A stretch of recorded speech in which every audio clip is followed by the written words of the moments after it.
Hello, this is Robert Rickover, and I'm an Alexander Technique teacher in Omaha, Nebraska. And my guest is Amanda Cole, a serious, very serious student of the Alexander Technique from different traditions. She is, I'm just going to read from blurb from her book, which I will hold up, and I recommend every Alexander teacher read this because it sheds a lot of new light on the history of the technique. Amanda is an Australian performer, researcher, writer, and music educator. She's a research fellow at Griffith University in Brisbane, Australia. She's won numerous awards for creative projects, research projects, and professional development. She has a doctorate in Performing Arts Pedagogy from Griffith University and a Master of Music Performance from University of Melbourne, and I think also a teaching master's as well. And Master of Teaching, yep. Yeah, and we're doing a series of conversations about material that she has uncovered that I think has never seen the light of day before. Basically, the correspondence between F.M. Alexander, Frank Pierce Jones, Marjorie Barstow, and Professor John Dewey, and that shed a very different light on the development of the technique in, say, from the 40s through the 80s kind of time period. Explains a lot about different teaching styles in England and versus America, but it's not even geographical so much anymore, different ways of teaching the technique. And I'd like to focus on the whole question of teacher training. Typically, I think it's fair to say the standard classic model is 3 years, 1,600 hours, formal training. But there's sort of an apprenticeship aspect to it. It's not quite like going to a university or anything like that. Versus Marge Barstow's approach to teacher training, which was very, very different. Do you want to say a few things about that? Sure. So one, just to also clarify that most of the correspondence is between Marjorie Barstow and Frank Pierce Jones. There are occasional letters from Dewey and references to letters from and to FM and AR, but mostly It's between Marge and Frank. Right. And a lot of their letters refer to their plans to create a training course together. That's right. Yeah, I forgot that. I'm glad you mentioned it. Yeah. That was fascinating to me, that they actually talked about this for not just weeks and months, but for years and decades. They revisited this and talked about how they could do it. Frank came to Bill Conable told me that Frank Pierce Jones came to her training courses, her summer courses, and taught into them, and she would recommend that people go and train with Frank, and so on. So they were constantly talking about how to train teachers. And her position changed over the years. So she started off saying, I don't train teachers at all. Mm-hmm. And that's where a lot of people have got the information that Marjorie Barstow didn't train teachers, because she said it herself. But then she gradually changed that. She also said things like, I don't train teachers, I teach people how to use the Alexander technique, and what they apply it to is their business, and that can include teaching. And then she changed again and actually wrote a letter to, now this isn't fresh in my mind because I haven't written about it for, this book was nearly published a year ago, but the ACAT and the east and west arms of that. So the U.S., for those who aren't familiar with that, because it's history, there were sort of two organizations related to the Alexander technique and certifying teachers. There was the East Coast one and a West Coast one. And at some point in the, I think kind of the mid 80s, No, it was around the Stony Brook yeah, Congress time. where what transpired was they kind of amalgamated, and they did it in a way that would make them acceptable to STAT, the main organization based in England, and made decisions that were kind of based around wanting to be seen as equals to that, interchangeable with that kind of thing. And so the question of Marge, people that considered themselves teachers who studied with Marge, was a little iffy, because they certainly didn't have any 1,600 hours, the 3 years, whatever. I mean, it was a totally different system. No one really counted the hours particularly, and their interactions with Marge were not specifically oriented to learning how to teach the technique. They were students of hers who were learning how to apply it themselves. And as you said, well, apply it to whatever they want. And if what they want is to help other people, that's okay too. But then she went a step further, which is what you were starting to say. Yeah. And so she actually then wrote a letter to the board of directors, ACAT Western Region, to say that there are two misunderstandings that seem to be present in the thinking of some members of the Great Alexander community. Greater, that's a typo. The first is that after studying with me for only 1 month or so at my summer workshop in Lincoln, students are encouraged to go away and teach the Alexander technique. This is a complete fallacy. Students are encouraged. I can attest to that. That is a complete fallacy. Yeah. Students who are encouraged to apply what they have learned to their daily activities, but not attempt to teach the technique to others. The second misunderstanding is that I've never trained Alexander teachers. Since the early 1960s, there have been a number of people who have worked with me consistently in what can be considered an extended apprenticeship training program. So I can go on, but the upshot was that Marge then listed a number of people who'd been training with her over these years, and they then they said they refused to certify any of the teachers that she listed, but then offered her a membership of the new organization. Right. Kathy Madden told me she ripped up. Yeah. It's just astounding. But the people who made these decisions. So I said in this chapter here, ironically, the teachers who set up ACAT, which was Leibowitz and Kaplan, were less experienced than Marge and no more certified by STAT to train teachers than Marjorie Barstow was. Okay. But they still managed to create ACAT and exclude anyone who was trained by Barstow who had not already been certified by another training course. That is, they simply valued their own training programs more highly than Marjorie Barstow's training program. Yeah, and that is the historical, that's what happened. But I think it reflects an idea about maybe wanting to be seen as more professional than just someone who hung out with a great teacher. Yeah. I don't know all of that. I was around during that history, but I wasn't, I was sort of a little outside it because I already had graduated from a training course in England. Right. So I didn't have, I'm not on that list because I don't think she bothered putting people like myself, and there were a few others. No, she didn't. You're not on it. There was no reason to. But she,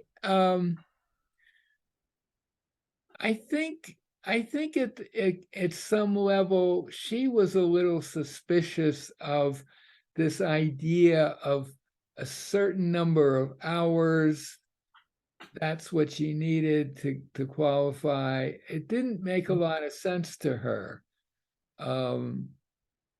Plus the fact that they weren't really teaching in the way that she wanted to teach, which was very application, very much an application approach. So yeah, that split really carried on for quite a long time. I don't know, today things are probably different, but I think Alexander liked the idea of a training course because I think it gave him a certain, here I am and I got this official training course, and although we gotta say, Alexander did the apprentice thing also earlier with some of the very best teachers, like Irene Tasker and Margaret Goldie. I don't think any of those people were actually students on his training course. They had already, Ethel Webb, they had already become teachers by virtue of hanging out with him. Maybe and not in quite the same way you would hang out with Marge in a larger group, but definitely it was informal training. But he entrusted that, he got them gigs in different parts of the world, and so and I don't know, do you have any thoughts about how that difference relates to the kind of bigger questions we've been asking about pragmatism and Dewey and their approach to things? One of my favorite things is something my partner said. I got this from him, not in this context, but he says he loves to say form over content. Well, he's the first person I ever heard saying form over content. And I think that a formal training course is form over content versus, like, Marge was interested in the content. What are you actually doing with the time that you spend with your teacher? What are you learning, and what can you do as a result of it, rather than the form of a formal training course, which is what's called. I think you used the phrase Alexander technique as a what? Oh yes, that's Kathy. Or is that well, Kathy she says Madden? it's a and Kathy says it's a how, not a what. And I think also a very fundamental difference was that the sort of standard training courses tend to emphasize certain procedures. Table work, chair work, very position of mechanical advantage, hands-on back. There's a whole bunch of them that are kind of specific to the Alexander technique, and there's some danger of getting really good at those, but how it is. And if you teach somebody those, it's not always clear how well they're going to be able to take that into playing a violin or running. And that's another example of the form where I got quite good at the form. But if you'd asked me what the Alexander technique is after I'd had those kinds of lessons, I wouldn't have had a clue. Not a clue. So I didn't know what the content was. Like, I knew the form, and I understood about end gaming, and I understood that it was, it kind of felt good when I did it, but I couldn't have explained to anyone what I was doing or what it was about, or I understood what the point, why I was doing it, but I couldn't have explained it to anybody else, really. Back in the day, I did, back in the late 80s, I did a lot of interviews with teachers, both Marge teachers and non-Marge teachers, using little cassette tapes. And one of the questions I would ask people is, well, what do you do? What's your strategy for dealing with a situation where it's clear to you that you're not performing as well as you believe you would be capable of, and or maybe you're in some pain? What are you going to do about that? What's the next step? And what I discovered then, and I don't know whether you get the same results today, but the classically trained students of classically trained teachers would say, well, I'll just book a lesson with my teacher. And they didn't really have a strategy beyond that for the most part. But when you would ask that question of students of Marge, not even ones that were aiming to be teachers, but just, the random group that showed up in her workshop, they would often have very specific strategies using their thinking. Yeah. Very amazingly specific. They had already encountered that and used those strategies, and they knew they worked, and a very different approach. Yes, completely. Fundamentally. And maybe we could tie that in to Dewey's idea about democracy.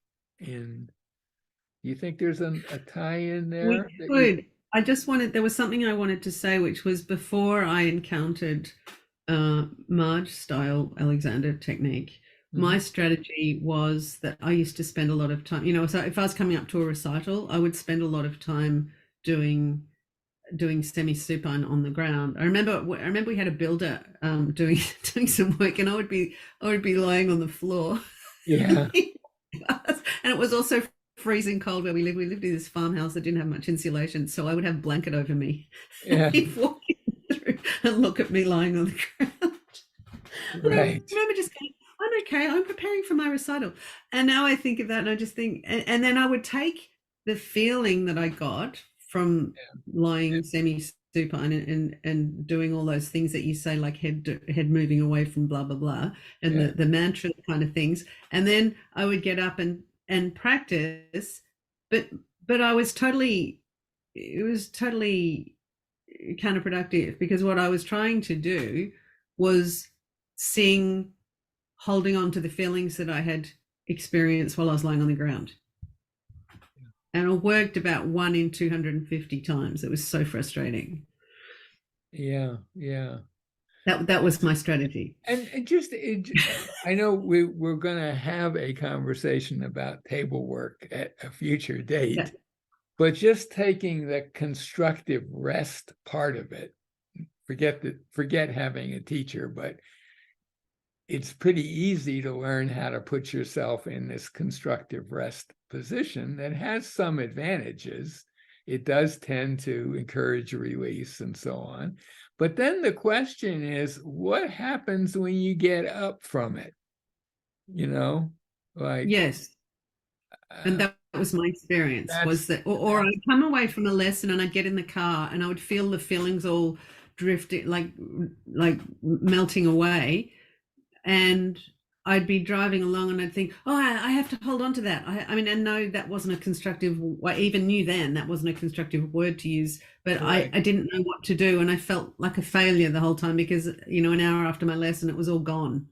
And it's interesting that when you look at promotional material from a lot of teachers, like on their websites, so often for the more traditional, we train teachers, constructive rest will be kind of almost like a logo for the Alexander technique. There's one site where it's the thing. That's the thing. Okay. And you would never get that with Marge teachers or Marge. I mean, Marge did very, very, very little table work. I think she was fine with constructive rest insofar as it went. She wasn't opposed to it. No, yeah. But she did not make it a thing of great importance in itself compared to how to learn how to think to look after yourself, which is of course her thing. Like, I never had a table lesson with Marge. I know people that had one, and they had to sort of beg for it. Right. It just wasn't a thing she normally did, unless it was somebody that literally could not stand up. Right. Yeah, then of course she was very adaptable. I mean, so that does seem like a very basic difference between Marge and the more Marge idea and the more traditionally trained. I don't know whether there's any correspondence about constructive rest, but I suspect I'm pretty sure there was some about table work, and we could get to that. Yeah, and we will get to that. And I want to go back to your question where you asked me whether there was something to do with Dewey and the different training programs. And there's a lot. So like and probably I would like to just prepare my thoughts a bit before I launch into a discussion of that. But Dewey's educational ideas and philosophy tie into a lot of aspects of the way Marge trained teachers. And one thing was that was the social context, and you said democracy, and I'm just adding the social context. I know most training programs are done in a social context, like they're done in groups, but Marge then extended that to include beginners as well, so that people were teaching beginners as well as each other, because I think that's one of the artificial aspects of a training course, is that if you're only working on, I don't like that term, working with other trainees, it's an artificial context. But there's a lot more to say that. Then I think also training, like I know training programs are changing so that they also see people from the general public come in and have beginner lessons with them, so they're not just working with each other. Right, yeah. But yeah, I'd like to think more about Absolutely. definitely Dewey's ideas tie in with the way Marge trained teachers, but I'd like to just think about that so I can present it in a logical fashion. Yeah, let's put that off and maybe is there anything else you want to say about constructive rest, just in and of itself? Nope. Okay, so we'll end this conversation. Thank you, Amanda, and thank you so much.